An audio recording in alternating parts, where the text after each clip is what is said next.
At 38, Mark was living what seemed like a perfectly fine life.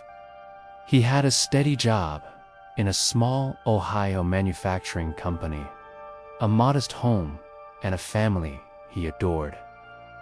But underneath this calm surface, Mark was ignoring the quiet alarms his life was sending him.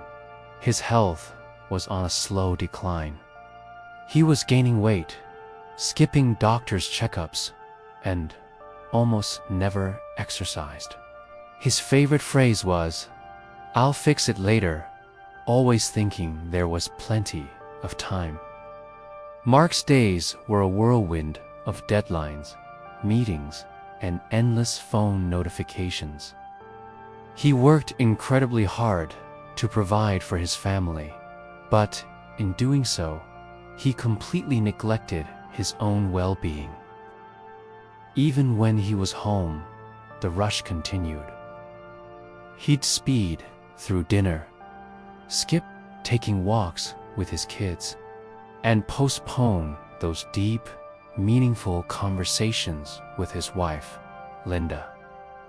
He was always on the move, always thinking about the next task.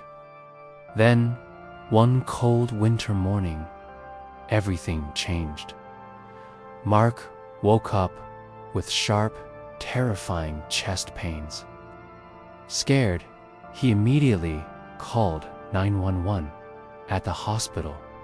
The doctors delivered a chilling verdict. He had narrowly avoided a massive heart attack. They told him it was a final warning. His body was screaming at him to stop and take care of himself. Lying in that sterile hospital bed, staring up at the cold white ceiling, Mark had a profound realization. He had been living his life on autopilot. He'd been postponing his own health, his own needs, always assuming that tomorrow would be there for him.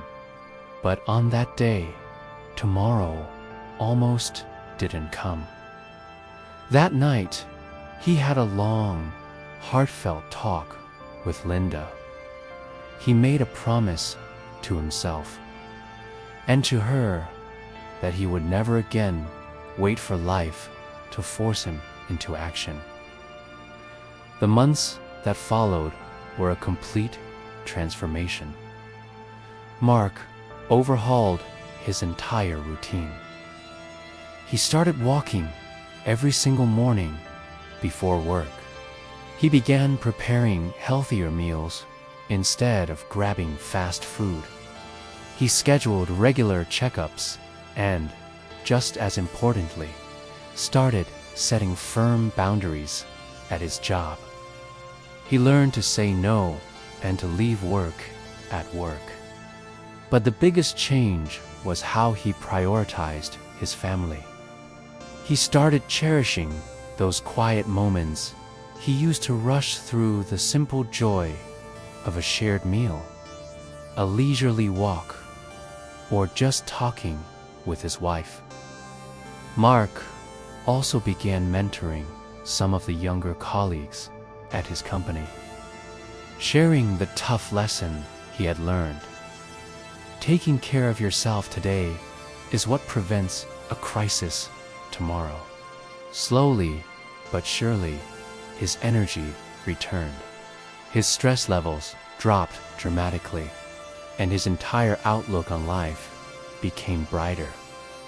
By the time Mark celebrated his 40th birthday, he wasn't just surviving anymore, he was thriving. He had finally understood that true success isn't just about providing for others or hitting career goals. It's about nurturing your own body, mind, and relationships before life forces you to hit the pause button. Mark's story has a simple but incredibly powerful lesson for all of us. Do not wait for a crisis to make a change. Don't wait for the wake-up call. Start today. Your health, your relationships, and your peace of mind are depending on it. Take that first small step right now. Thanks for watching, and if this story resonated with you, please consider subscribing for more content like this. Take care.